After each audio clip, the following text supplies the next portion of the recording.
The time is 8:45 p.m. This is the Sri Lanka Broadcasting Corporation. Here's the news edited by Dilini Gunawardena and read by Tilani Pires. The headlines. Plans are underway to introduce an amendment concerning the temporary suspension of parity execution. The Ministry of Health appreciates the generous full grant made by Japan. The new educational publications to provide sex education from early childhood development are to be launched. The UNFPA Regional Director is to visit Sri Lanka tomorrow. All political parties are to be briefed on regulation of Election Expenditure Act. And on international news, Hamas is studying Paris truce proposals as Israel continues Gaza campaign. And on sports news, tennis, Andy Murray suggests he may only have few months left of his career. The Minister Dr. Vijayadasa Rajapaksa disclosed plans to introduce an amendment concerning the temporary suspension of parity execution, indicating its imminent presentation to Parliament. This proposed legislative change signifies a proactive approach towards addressing legal matters crucial for the country's governance and justice system. Furthermore, Minister Rajapaksa highlighted the anticipation of implementing a distinct loan scheme tailored specifically for small and mid-sized enterprises. This initiative aims to bolster the economic prospects of smaller businesses, contributing to overall economic resilience and growth. The minister unveiled these announcements during a press briefing held at the Presidential Media Centre focused on the pivotal theme of collective paths to a stable country. Through this platform, he emphasizes the government's steadfast dedication to advancing legal reforms and providing support to SMEs, thus affirming its commitment to national progress and prosperity. Meanwhile, State Minister Ranjit Siambalapitiya said that suspension of parity executions will not affect the right of banks to take legal action against counterparties. A function was held at the auditorium of the Ministry of Health today to mark the official launch of the Full Management Information System and to pay gratitude to the Japanese government for the generous full grant provided for the transportation of health services in Sri Lanka in celebration of 70 years of friendship between Sri Lanka and Japan. Minister Dr. Ramesh Pathirana and the Deputy Ambassador of Japan to Sri Lanka, Mr. Atsuki Kotaro, graced the occasion. The Full Management Information System has been created for the orderly distribution of the full grant received to all health entities. The system includes all information regarding the distribution of fuel. All these activities are carried out under the direct supervision of the Japanese government. Minister Dr. Ramesh Pathirana expressed his gratitude to the Japanese government for this generous grant. He also said that this grant is worth 12 billion rupees in Sri Lankan currency. It was recalled that the Japanese government also made huge donations during the corona epidemic as well. Speaking on the occasion, Secretary to the Ministry of Health, Dr. Palitha Mahipala, said that this is the biggest donation given by the Japanese government to the health sector in Sri Lanka. The launch of the new educational publications designed to provide education about sexuality from early childhood development to the adult community to be launched on the 7th of March. The program is carried out under the full supervision and approval of the Minister of Education and the Ministry of Health. The Minister of Education officials stated that arrangements have been made to launch new educational publications compiled to provide education on sexuality from the pre-childhood development stage to the adult community on the 7th of March. This was stated when the Parliamentary Caucus for Children chaired by MP Rohini Kumari Vijayaratne met in Parliament recently. These publications have been prepared suiting from preschool children to 13th grade up to the adult community. Officials further stated that these publications have been compiled by experts in the respective fields under the full supervision and approval of the Ministers of Education and Health. This news broadcast comes to you from the Sri Lanka Broadcasting Corporation. The United Nations Fund for Population Activities, UNFPA Asia Pacific Regional Director Pio Smith is scheduled to visit Sri Lanka from tomorrow to the 1st of March. Issuing a statement, UNFPA Sri Lanka said this visit reaffirms UNFPA's dedication to support Sri Lankan communities, particularly focusing on women, girls, youth. and communities ensuring access to sexual and reproductive health and rights and combating gender-based violence. During his visit, Smith will hold discussions with policymakers, government officials, civil society and key partners to enhance collaboration at the national level and advocate for the rights of women and girls. Additionally, he will visit grassroots communities to assess their needs firsthand and identify areas for effective UNFPA support. The UNFPA Sri Lanka sustains its enduring collaboration with the government of Sri Lanka and diverse stakeholders island-wide, driving progress in health, education and gender equality.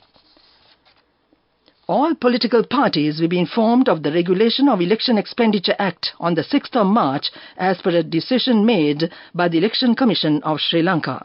The chairman of the commission, R.M.A. Ratnaik, explained that the discussion will be held in light of the fact of the upcoming elections will be the first to be held following the passage of the Regulation of Election Expenditure Act in a bid to provide all parties and politicians with a proper understanding of the Act. He further noted all expenses incurred for the purpose of elections and campaigns must be limited according to the Regulation of Election Expenditure Act. That ends Local News Now.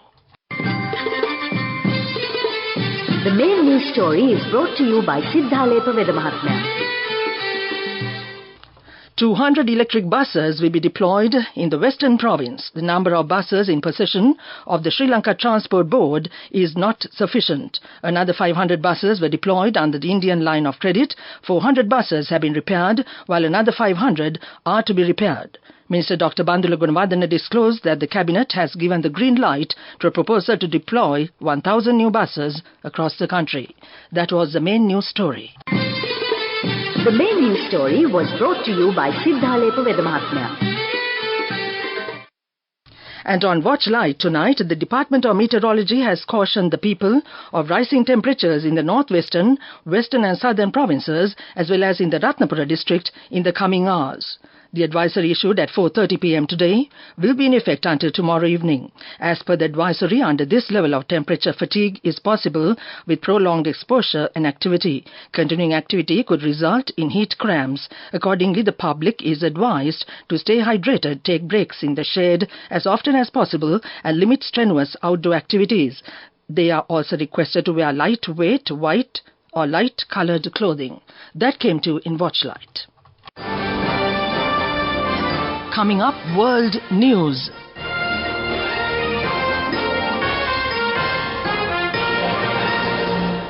World News headlines first. Hamas studying Paris truce proposal as Israel continues Gaza campaign. India names astronauts for maiden space flight. Canada unveils law to force tech firms to remove harmful content online. Hamas is studying a framework proposal put forward by Israel, the United States, Qatar and Egypt in Paris for a truce and prisoner exchange in Gaza. The Palestinian group has yet to officially comment on the proposal, which was hammered out several days ago in the French capital following mediated negotiations.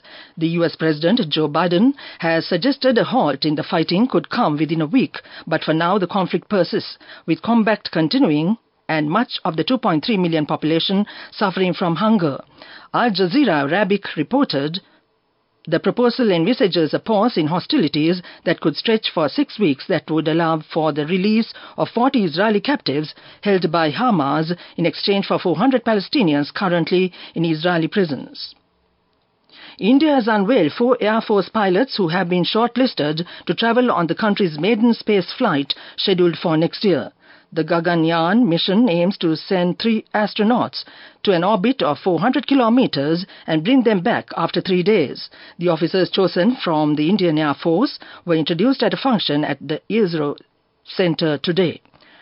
Officials said the men were selected from a pool of Air Force pilots and had undergone extensive physical and psychological tests before being shortlisted. They have undergone rigorous training for 13 months in Russia and are now carrying on with their schedule back home.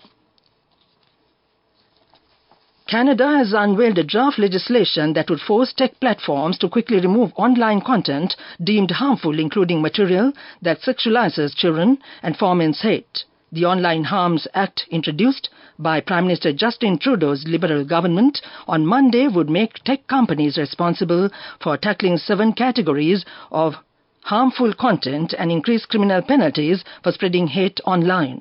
Under the legislation, Canadians would be able to request the removal of content within 24 hours, subject to a review process, and file complaints against people spreading hateful speech at a human rights tribunal.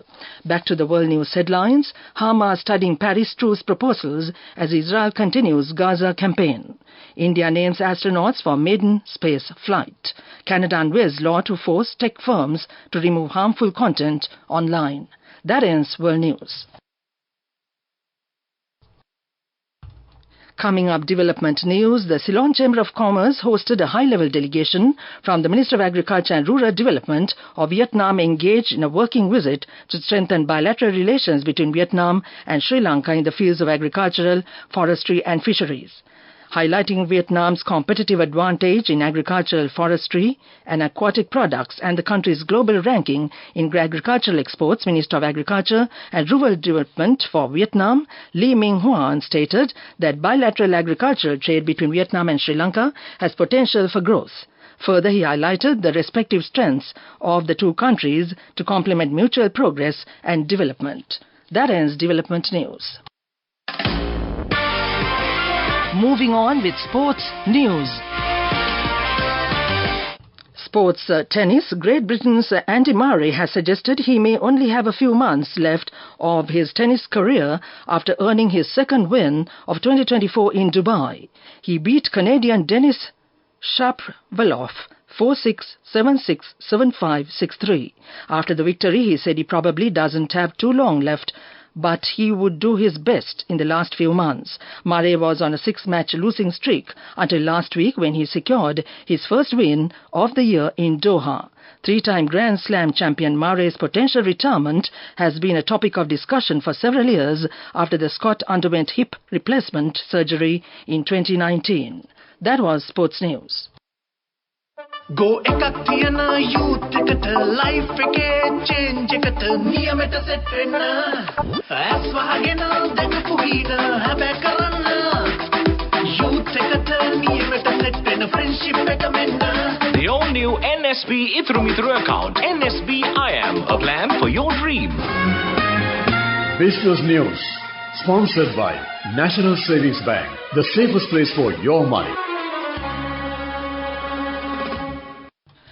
Singer Sri Lanka PLC recently marked a significant milestone with the grand unveiling of the newest smartphone models from Honor. The event, hosted recently at the Shangri-La Hotel, Colombo, showcased the technological prowess and innovative design for the Honor X series, underlining the flourishing partnership between Singer and Honor. The event also celebrated the rapid success Honor has enjoyed among Sri Lankan smartphone owners. That ends business news. Business News, sponsored by National Savings Bank, the safest place for your money. Go ekak thiyana youth එකට life එකේ change එකට නියමෙට set වෙන්න ඇස් වහගෙන දැකපු හීන හැබැ කරන්න youth එකට නියමෙට set වෙන friendship එක මෙන්න. The all new NSB Ithru Mithru account, NSB IAM, a plan for your dream.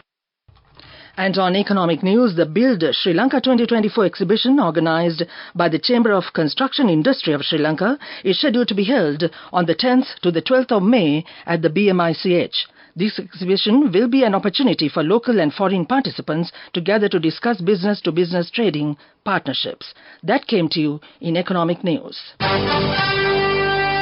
Weather report. Showers will occur at times in the Nuwara, Matale and Polonnaruwa districts. Several spells of showers will occur in the eastern and Uva provinces and in Anuradhapura district. Showers or thunder showers may occur at a few places in the western and Sabaragama provinces and in the Kandy, Gaul, Mathura districts in the evening or night. Fairly strong winds, about 30 to 40 kilometers, can be expected at times in the eastern slopes of the central hills and in the northern, north central, southern, northwestern, Uva and eastern provinces. That was the weather report. And now to this news broadcast, the main points once again. Plans are underway to introduce an amendment concerning the temporary suspension of parity execution. The Minister of Health appreciates the generous fuel grant made by Japan. The new educational publications to provide sex education from early childhood development are to be launched. The UNFPA regional director is to visit Sri Lanka tomorrow. All political parties are to be briefed on regulation of Election Expenditure Act. And on international news, Hamas is studying Paris truce proposals as Israel continues Gaza campaign. And on sports news tennis, Andy Murray suggests he may only have few months left of his career. That ends this news broadcast, and now it's back to Chandima Virakon as always on a Tuesday night. Back to you, Chandima.